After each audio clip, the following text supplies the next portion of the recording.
Hi everyone, कैसे हैं आप सब? आई होप बहुत ही अच्छे होंगे और अच्छी तरीके से चीज़ों को आप सीख रहे होंगे। तो चलिए शुरू करते हैं आज की हमारी क्लास और आज हम डिस्कस करने वाले हैं कुछ और नए एक्टिवेशन फंक्शंस के बारे में। तो चलिए ले चलते हैं आपको स्क्रीन पे बताते हैं। तो आई होप आप स्क्रीन पे आ चुके हैं और आज है हमारा डे 30 जिसके अंदर हम लोग देखने वाले हैं आज के हमारे टॉपिक्स जो कि रहने वाले हैं soft max activation function, switch activation function and last one है कि कब हमें किस टाइप के एक्टिवेशन फंक्शन को यूज़ करना चाहिए, when to use which type of activation function. ठीक है। सो यहाँ पर हम आ चुके हैं। लास्ट क्लास में हमने ये सारी चीज़ें यहाँ तक देखी हुई थी। अब हम आज देखने वाले हैं हमारा soft max activation, soft max activation function, है ना? चलिए तो इसे शुरू करते हैं। यहाँ पर हमें क्या करना है, किस तरीके से चीज़ों को देखना है, ये समझने की कोशिश करते हैं।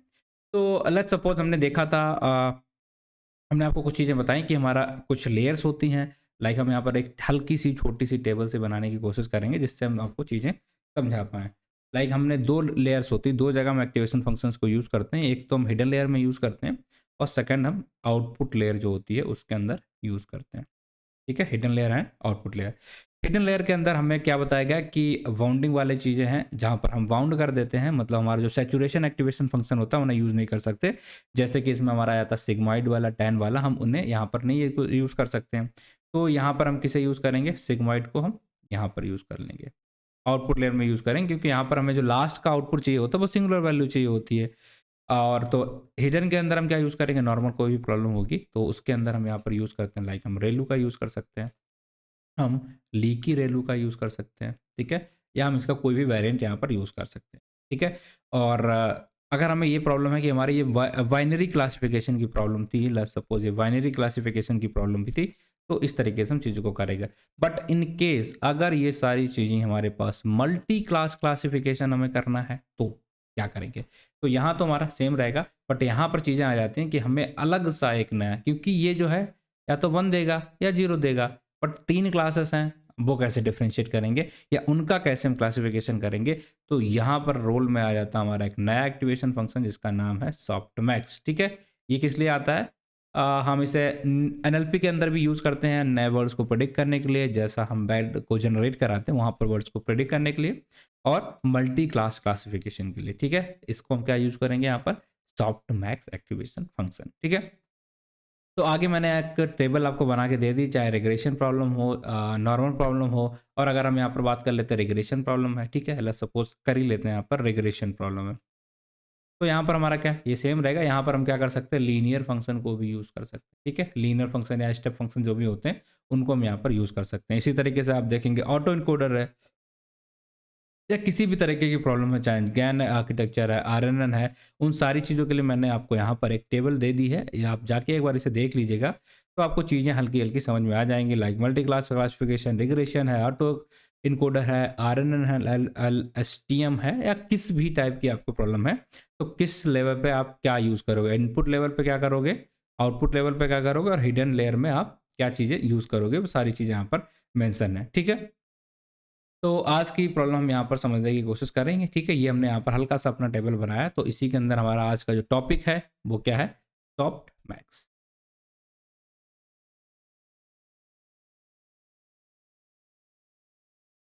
सॉफ्ट मैक्स,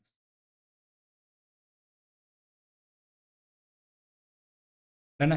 चलो, अब ये सॉफ्ट मैक्स एक्टिवेशन फंक्शन क्या है, किस तरीके से ये तीन, या हम बोलेंगे मल्टी क्लास को क्लासिफाई कर पाएगा, वही हमारा आज का मेन एजेंडा है जिसे हम समझने की कोशिश करते हैं। तो लेट्स सपोज हमारे पास कुछ वैल्यूज हैं, जैसे कि आपको यहाँ पर दिखाना पड़ेगा एक फिगर, ये। तो हमने क्या करा, देखो यहाँ पर हमें तीन में चीज़ों को क्लासिफाई करना है। तो हमारे पास कुछ नंबर, लाइक सपोज यहाँ पर नंबर है, ये वैल्यूज़ हैं। अब हम यहाँ पर यूज़ करते हैं एक्टिवेशन फंक्शन, जो कि हमारा कुछ इस तरीके से दिखता है। इसका फॉर्मूला थोड़ा-सा आपको कन्फ्यूजिंग लग सकता है, थोड़ा-सा टफ लग सकता है, बट परेशान नहीं होना, इसका आंसर मैं आपको अच्छे से समझाने की कोशिश करूँगा, ठीक है? तो ये क्या करता है, आपका जो भी नंबर होगा उसको इस एक्टिवेशन फंक्शन के अंदर जैसे ही आप डालोगे, तो ये क्या करता है, उसको प्रोबेबिलिटी के अंदर कन्वर्ट कर देता है। प्रोबेबिलिटी के अंदर कन्वर्ट कर देता है। तो फिर क्या करना, आपको यहाँ पर 3 प्रोबेबिलिटी चाहिए। अगर आपको मल्टी क्लास क्लासिफिकेशन करना, तो टॉप 3 प्रोबेबिलिटी आप उठा लो। आपको 2 चाहिए तो 2 उठाओ, 4 चाहिए तो 4 उठाओ, 5 चाहिए तो 5 उठाओ। तो आपको जितनी भी क्लास में क्लासिफिकेशन करना है, तो उसके आप प्रोबेबिलिटी आपको मिल जाएगी, तो आप उसके बेस पे कर सकते हो, राइट? जो भी आपको इनपुट दिया जाएगा, तो आपको यहाँ पर ये वैल्यूज़ आ रही थी एज़ ए हिडन लेयर से निकल के आई।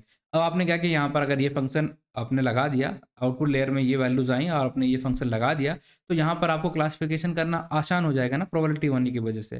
तो यही इस फंक्शन का मेन काम होता है कि जो मल्टी क्लास क्लासिफिकेशन करेगा किसके बेस पे, हमारे पास कोई ऑप्शन ही नहीं है। बाइनरी क्लास का तो समझ में आता है, 1 आ गया, 0 आ गया, बट इसके लिए क्या करेंगे, इसके लिए हम करेंगे प्रोबेबिलिटी को निकालेंगे। तो इसी को हम बोल देते हैं हम activation function, soft max activation. इसका ग्राफ कैसे दिखता है आप देख पा रहे हैं, ये 0 सेंटिक होता है, ठीक है, 0 सेंटिक हो जाएगा। अब ये काम कैसे करता है वो समझ लीजिए कि यहाँ पर ये प्रोबेबिलिटी वाले जो भी चीज़ें हैं वो काम कैसे करती हैं वो समझते हैं हम। थोड़ा सा यहाँ पर ध्यान देना पड़ेगा, ध्यान से सुनना है आपको कि सबसे पहले अगर आप इसका फॉर्मूला देखोगे कि ये स्टेप किस तरीके से करता है, तो मैं आपको यहाँ पर ऑलरेडी लिख रख के लाया हूँ। क्या होता है ये देख लो, softmax function is a mathematical function used to convert the set of input values which can be any real number into probability. ये सारे रियल नंबर को प्रोबेबिलिटी में कन्वर्ट करना, ये इसका मेन काम है। It transform the input into the values 0 and 1। ये क्या करता है, जो भी हमारी वैल्यूज होती हैं, इनपुट्स होते हैं, उनको 0 या 1 में कन्वर्ट करने की बजाय, मतलब जो प्रोबेबिलिटी में कन्वर्ट करता है, तो प्रोबेबिलिटी का मतलब हमें पता है क्या होता है कि जो भी चीज़ें होती हैं उनकी रेंज हमारी 0 से 1 के बीच में होनी चाहिए। वो और जो सम है उन सबका सम 1 होना चाहिए, ये प्रोबेबिलिटी की कंडीशन होती है।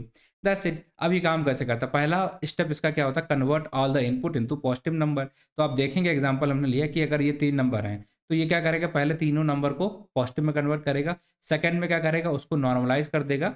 मतलब नॉर्मलाइज करने के लिए क्या करेंगे हम, यहाँ पर देखिए आप, each exponential value is divided by the sum of the all the exponential values to ensure that the sum is 1। ठीक है, क्योंकि प्रोबेबिलिटी निकाल है तो सम 1 होना चाहिए, इसीलिए हमारा ये फॉर्मूला आ गया कि पहले तो हम सारी चीज़ों को पॉजिटिव कर रहे हैं, उनके बाद जो भी चीज़ें बची उनका सम निकाला, ठीक है, और टोटल सम से उसको हमने यहाँ पर डिवाइड कर दिया ताकि जो टोटल सम आए इन सारी चीज़ों को जोड़ने का, वो हमारा बन ना जाए। तो 2 स्टेप में चीज़ों कर रहे हैं हम यहाँ पर। पहला स्टेप क्या होता है, इनटू पॉजिटिव नंबर में पहला कन्वर्ट करते हैं, सेकंड उन सारी चीज़ों को नॉर्मलाइज करते हैं। तो 2 स्टेप हुए हमारा, एक तो एक्सपोनेंशियल वाला और दूसरा नॉर्मलाइजेशन। ये 2 स्टेप्स रहते हैं सॉफ्टनेस फंक्शन के अंदर। इसके बेस पे ये सारी चीज़ों को कन्वर्ट कर देते हैं हमारे प्रोबेबिलिटी के अंदर। अब ये नीचे वाले स्टेप का पर्पस क्या होता है, इसके जो नीचे फॉर्मूला लिखा है, इसका काम होता है कि प्रोबेबिलिटी के फॉर्म में कन्वर्ट कराना ताकि इन सबका सम कितना हो, 1। और ऊपर वाले का काम है जो भी वैल्यू है उनको सबको पॉजिटिव में कन्वर्ट करना। तो आई होप इसका ये आपको दोनों चीज़ें समझ में आ गई। अब यहाँ पर अगर हम एक चीज़ और देख लें कि हमें इसे यूज़ कब करना पड़ेगा, तो हमने देखा क्या, नेचुरल लर्निंग प्रोसेसिंग के अंदर हम इसे प्रेडिक्शन, नेक्स्ट वर्ड प्रेडिक्शन के अंदर यूज़ कर सकते हो। दूसरा हमारा मेन इसका एजेंडा क्या रहता है, ये इसका पर्पस क्या है कि अगर आपको मल्टी क्लास क्लासिफिकेशन करना है, at that particular case you can use that softmax function. इतना समझ में आ गया क्या। अब इसके एडवांटेज की अगर आप बात करोगे तो एडवांटेज हमें पता ही है क्या है। एडवांटेज तो नहीं पता तो हम बता देते हैं। पहला एडवांटेज हमारा हो जाएगा प्रोबेबिलिटी आउटपुट, कि आपको प्रोबेबिलिटी आउटपुट मिलेंगे तो आपको 2, 3, 4 जितने भी क्लासिफिकेशन करने हैं आप आसानी से कर पाओगे। ठीक है, जितना भी 3 करना, 4 करना, क्लियर इंटरप्रिटेशन देता है। ऐसा नहीं होता क्योंकि वैल्यू सारी क्या है, सम इनका 1 होता है, तो आप पता चलेगा किसका कितना इंपॉर्टेंस है, जितना जितना जिसका जितना इंपॉर्टेंस है उसकी यहाँ पर उतनी वैल्यू रहेगी। और तीसरी चीज़, ये हमारा डिफरेंशिएबल रहेगा। ठीक है, डिफरेंशिएबल रहेगा, जो कि ये इसके 3 फायदे हैं। और डिफरेंशिएबल है तो इसका फायदा क्या, स्मूथ आंसर हमें मिलेगा, कन्वर्ज आसानी से हो जाएगा। और ये डिसएडवांटेज क्या है, सेंसिटिव टू आउटलायर्स। अगर एक वैल्यू बहुत ही ज़्यादा अलग है तो वहाँ पर ये काम नहीं कर पाता है, तो उसकी वजह से इसकी जो प्रोबेबिलिटी है वो हमारी थोड़ी सी चेंज हो जाती है। तो सेंसिटिव आउटलायर के हिसाब से ये काम रहता है। थोड़ा सा आपको देखने को मिलेगा कंप्यूटेशनली एक्सपेंसिव हो जाएगा, क्योंकि इस तरीके का फॉर्मूला इसका होता है, क्योंकि बहुत ही खतरनाक है। तो इट मीन्स दैट कि ये थोड़ा सा एक्सपेंसिव तो हो जाएगा। तो 2 इसके डिसएडवांटेज हो गए, 2 इसके फायदे हो गए। कब यूज़ करना चाहिए, भाई मल्टी क्लास क्लासिफिकेशन में यूज़ करना चाहिए। तो आई होप आपको सारा कुछ इसका समझ में आ गया होगा। अगर हम यहाँ पर लिख भी दें एक बार हल्के से, स्टेप कितने, 2 स्टेप हैं। पहला स्टेप क्या होता है, जिसे हम बोलते हैं कि हम पॉजिटिव में कन्वर्ट कर रहे हैं चीज़ों को, पहला स्टेप। और दूसरा स्टेप हमारा होता है नॉर्मलाइजेशन। 2 स्टेप में चीज़ों को ये करता है। इसमें सेकंड स्टेप का काम होता है पॉजिटिव में, और ये क्या करता है, नॉर्मलाइजेशन के मतलब सारी चीज़ों का जो सम आया हमारा 1 आना चाहिए। अब हम बात करते हैं इसमें करता क्या है, इसमें हम नॉर्मल वैल्यूज़ को, ये फंक्शन क्या करता है, नॉर्मल वैल्यूज़ को कन्वर्ट कर देता है प्रोबेबिलिटी के अंदर। तो प्रोबेबिलिटी के अंदर होगा तो जो भी आपकी टॉप 3 क्लासिफिकेशन करना, आप प्रोबेबिलिटी के बेस पे क्लासिफिकेशन कर सकते हो। दूसरा पॉइंट हो गया। तीसरा पॉइंट, हम एडवांटेज की बात कर लें, तो एडवांटेज के अंदर हमें क्या फ़ायदा हम दिख रहा है यहाँ पर। पहला एडवांटेज तो हमें पता ही है क्या होता है कि प्रोबेबिलिटी बेस आपको आउटपुट मिलेगा, प्रोबेबिलिटी। ठीक है, दूसरा एडवांटेज आपको यहाँ पर दिखेगा क्लियर इंटरप्रिटेशन। क्लियर इंटरप्रिटेशन कर देता है, क्योंकि यहाँ पर हम लोग यूज़ कर रहे होते हैं डिफरेंशिएशन वगैरह पॉसिबल है, ठीक है। और प्रोबेबिलिटी के बेस पे हमें कोई भी कन्फ्यूजन नहीं आएगा। तीसरा यहाँ पर आ जाएगा डिफरेंशिएशन की, अगर आप बात करेंगे तो वो भी यहाँ पर पॉसिबल होता है। अब दिक्कत की बात करेंगे तो दिक्कत हमारे यहाँ पर कितनी है, 2। पहला दिक्कत डिसएडवांटेज, पहला दिक्कत क्या है, सेंसिटिव टू आउटलायर, ठीक है। पहली दिक्कत इसकी क्या हो जाएगी, सेंसिटिव टू आउटलायर, और दूसरी दिक्कत ये कंप्यूटेशनली एक्सपेंसिव, ठीक है। कंप्यूटेशनली एक्सपेंसिव, ये यहाँ पर 2 दिक्कतें इसके आ जाती हैं, दैट्स इट, ये खत्म हो गया। सॉफ्टमैक्स इसी के लिए होता है, और इसका यूज़ कहाँ करते हैं भैया, मल्टी क्लास क्लासिफिकेशन के लिए। अगर हम यूज़ लिखते हैं, यूज़ कहाँ पर करेंगे, मल्टी क्लास क्लासिफिकेशन इसका सबसे ज़्यादा यूजफुल चीज़ होती है। मल्टी क्लास क्लासिफिकेशन, डन है क्या, डन है, चलेगा, ठीक है। चलो, आई होप इतना आपको समझ में आया। इसके बाद हमारा एक और एक्टिवेशन फंक्शन है जिसे हम बोल लेते हैं क्विज। इसे बनाया था हमारा किसने, ये आपको बताना है किसने बनाया, ठीक है। ये बेसिक सी चीज़ है। और दूसरी चीज़ ये है, इसे क्यों बनाया, क्योंकि डीप न्यूरल नेटवर्क जो हमारे आते हैं, डीप न्यूरल नेटवर्क, जहाँ पर हम रेलू या उससे अच्छा कुछ यूज़ करना चाहते हैं, तो उसकी जगह पे हम रेलू की जगह पे इसे यूज़ कर सकते हैं। तो अगर हम इसे देखेंगे तो हिडन लेयर के लिए इसे कहाँ पर यूज़ करते हैं, थर्ड। इसका यूज़ सबसे ज़्यादा इंपॉर्टेंट क्या है, हिडन लेयर के अंदर हम इसे यूज़ कर लेते हैं। हिडन लेयर में अंदर, जहाँ पर अभी तक हम क्या यूज़ करते हैं, रेलू। इसके अंदर जब भी डीप नेटवर्क है, बहुत ही हाई लेवल का एडवांस नेटवर्क है, तो वहाँ पर जो हिडन लेयर है, वहाँ पर हम इसे यूज़ कर सकते हैं। इसकी की फीचर्स की हम बात करें तो फीचर्स की अगर हम बात करते हैं, इसका क्या हो जाएगा, फीचर्स, ठीक है। फीचर्स इसका क्या हो जाएगा, ये गूगल ने बनाया था, आपको बता देता हूँ, पहले लिख ही देता हूँ। गूगल माइंड ने इसे बनाया था। बहुत ज़्यादा फेमस है, ठीक है, बहुत ज़्यादा फेमस भी है। सेल्फ गेटेड, ठीक है, सेल्फ गेटेड रहता है ये। पहला फीचर इसका ये हो जाएगा। सेकंड क्या होता है, ये नॉन मोनोटोनिक है, नॉन मोनोटोनिक रहता है, ठीक है। इसका मतलब क्या हो जाता है कि पॉजिटिव और नेगेटिव, ठीक है, दोनों वैल्यू यहाँ पर आती रहती हैं, पॉजिटिव है और नेगेटिव है, वो हो जाएगा। और सेल्फ गेटेड रहता है, बस यहाँ पर आप इतना समझिए, सेल्फ गेटेड है। अब इसका फॉर्मूला की अगर हम बात करें तो आपको फॉर्मूला इसका कैसा दिखेगा, आई होप आपको पता होगा। कि फॉर्मूले की अगर हम बात करेंगे, नहीं पता होगा, ठीक है, ये सॉरी, ये हो गया सिग्मॉइड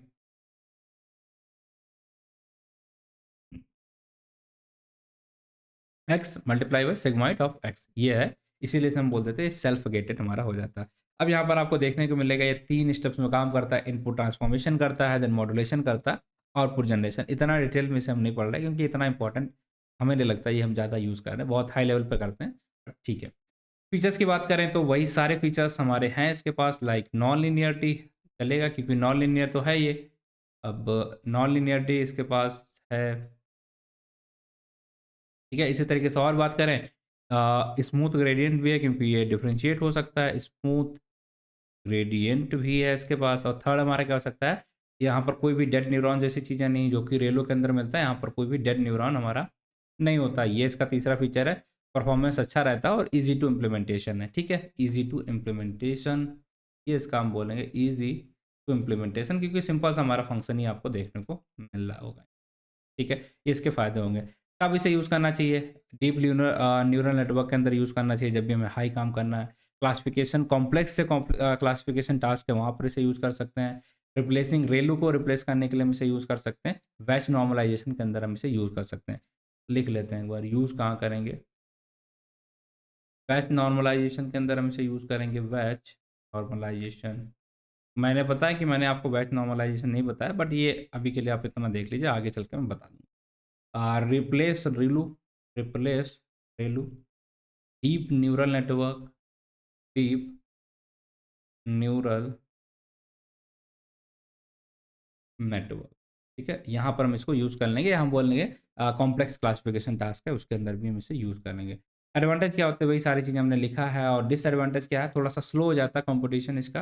और हमेशा ऐसा नहीं कि रेलू को हमेशा ही अच्छी काम करेगा रेलू से। तो दैट्स इट, ठीक है। अब आई होप आपको यहाँ पर ये सारी चीज़ें ऑलरेडी डिटेल में देखने को मिल जाएंगी, वो आप देखेंगे। और आज का लेक्चर हमारा यहीं पे होता खत्म। इस पे आप ज़्यादा मत टाइम दीजिएगा स्विच के ऊपर, सॉफ्टनेस तक हमारा इंपॉर्टेंट है। उसके बाद लास्ट में ये टेबल देख लीजिएगा ताकि आपको थोड़ा-सा आइडिया लग जाए कैसे क्या चीज़ें यहाँ पर चल रही हैं। ये टेबल बहुत काम की है और कब आपको रोली के ऊपर से चूज़ करना है, ये सारी चीज़ें यहाँ पर मैंने दिया है। जब भी आप पढ़िएगा, थोड़ा-सा आपको पढ़ना पड़ेगा, ये आप देख लीजिएगा। बाकी सारी चीज़ें मैंने ऑलरेडी बताई हैं। तो I hope thank you for watching the video और आपको सारी चीज़ें समझ में आई होंगी, कुछ भी दिक्कत नहीं होगी। और अगर कुछ है तो बस कमेंट करके बताइए जो भी आपको दिक्कत आ रही, परेशानी आ रही, समस्या आ रही। बाकी फिर मिलते हैं अगली वीडियो में, तब तक के लिए टेक केयर, बाय बाय। ठीक है?